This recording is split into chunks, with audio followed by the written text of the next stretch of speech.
Hey there, this is Dane from featheredprop.com. Thanks for tuning in.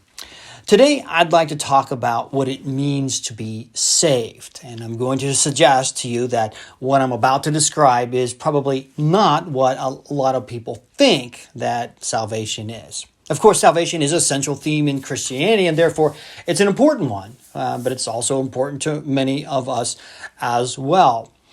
I'm in my late 50s, and therefore I have less days ahead of me than I do behind me now. And many people, when they get to my age, begin to start thinking about their own mortality. They begin to wonder, what's going to happen when I take my final breath? What's going to happen when my heart stops beating, when I close my eyes for that final time? Famed evolutionary biologist and atheist Richard Dawkins once said, "I don't know what happens to us, but I know that our consciousness is wrapped up in our brains. I know that our brains rot." Certainly, his words imply his belief that we will have no more consciousness when we die. This is a common belief among many atheists that upon death, all of our thoughts, memories, and even ourselves cease from existence. Yet, and this is not the subject of this video, but I believe that the collective testimony of humankind intuitively understands that whoever we are is not tied to our physical bodies. I believe that we intuitively understand that our consciousness transcends our physical existence. For example, if I were to lose a finger, I would still be me. I could lose a hand, 2 hands, 2 feet, two eyes, 2 ears, and I still would be me. I could have no appendages at all, and I would still be me. That's because our identities, our consciousness, does not depend upon the sum total of all of our body parts to exist. I believe that our consciousness is not tied to our physical being at all. But seriously, that's sort of a subject for another video.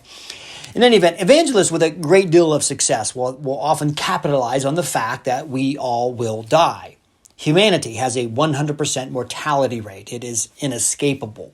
Therefore, it's not hard to get people to start thinking about what lies beyond, since they know they will die. Fundamental to Christianity is the concept that all of us will one day face God and He will judge us. This is another point that evangelists will also make great use of. They can first remind their listeners that they will one day die, and if they can convince people that they may not fare well when they face God, then the evangelist might easily lead that person to Jesus. After all, placing our faith in Jesus will preserve us in the day of judgment. Now, although I agree with everything that I just said, I want to point out that view of salvation is completely from the vantage point of being human. In other words, that's how we see it. It's how we understand it. It's often how we translate it to others. It's not necessarily wrong, but I don't believe that it fully captures the salvation experience. You see, there's another way in which we can understand salvation, another vantage point from which we can view it, a vantage point which I believe gives us a completely different view. In Luke 15, Jesus is recorded as telling 3 different parables in rather quick succession.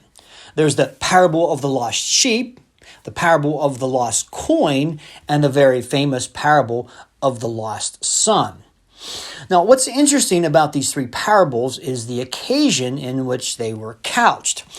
In the early portion of that chapter, Jesus is accused of spending too much time with sinners, too much time with the unsavory people.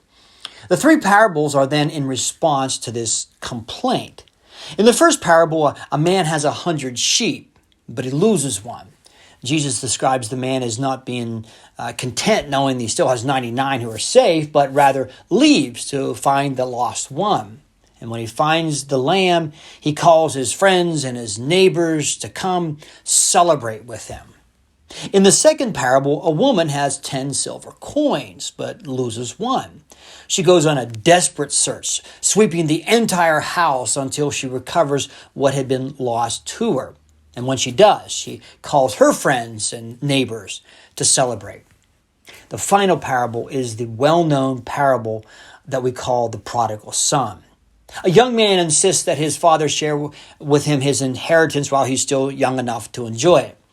The father complies, and for a few days the son sits around his house toying with the money and with his dreams. He finally announces that he's leaving. He's blowing this joint. It's time to get out and see the world. And so he leaves. But he doesn't go across the street or across the neighborhood or even across the town. No, he leaves the country. He goes to a place where he is a foreigner. And there he begins to live life just as he wants to live it. No more rules, no more work, and no more guilt. I've kind of picture him on a beach somewhere in Mexico, sipping on a little drink with one of those little umbrellas in it, toes dug in the sand and under a cabana with a gentle breeze blowing, spending his money on just whatever he pleases. But you see, there's a storm brewing and it's heading his way. He's moving forward to a curve in the roadway that he will not be able to negotiate. You see, a famine is coming, and it hits hard.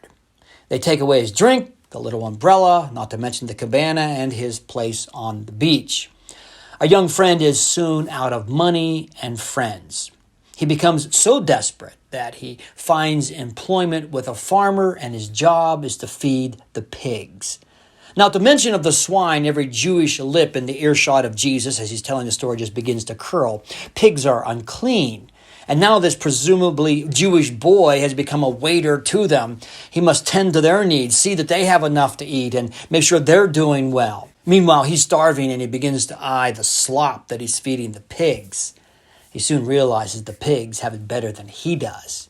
You know you've reached a low point in your life when you begin to envy the pigs surrounding you, when you secretly covet what the pigs have, when you aspire to be nothing more than a pig. And that seems to be just where our friend finds himself in this story.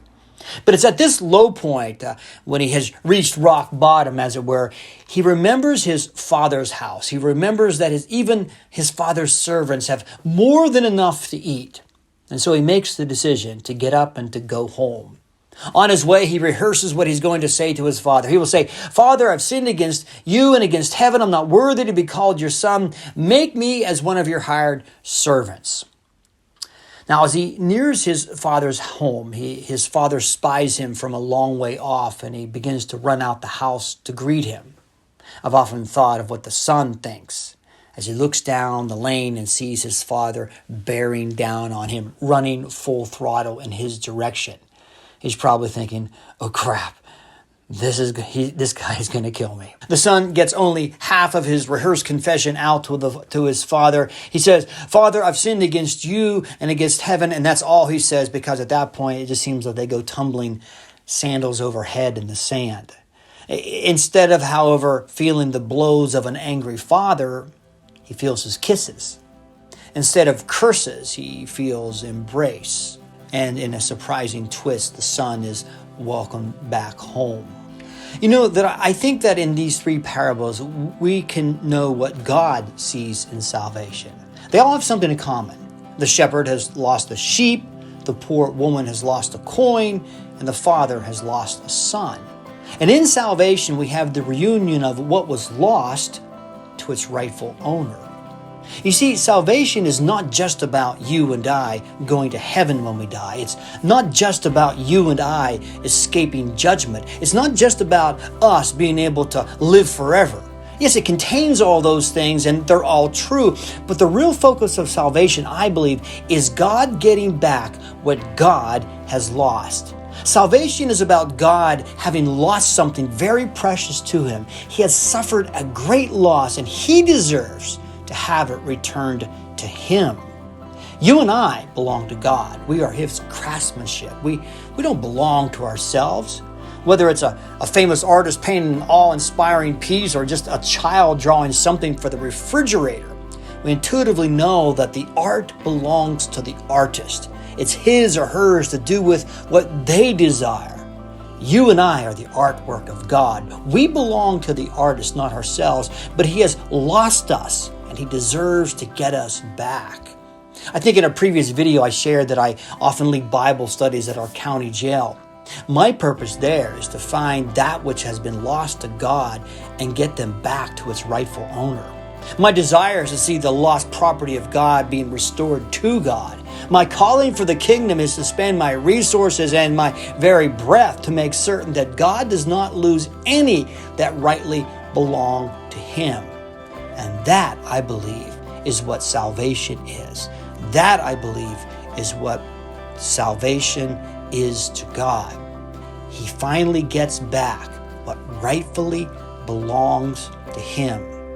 You and I rightfully belong to God. We are His. And that's what salvation is.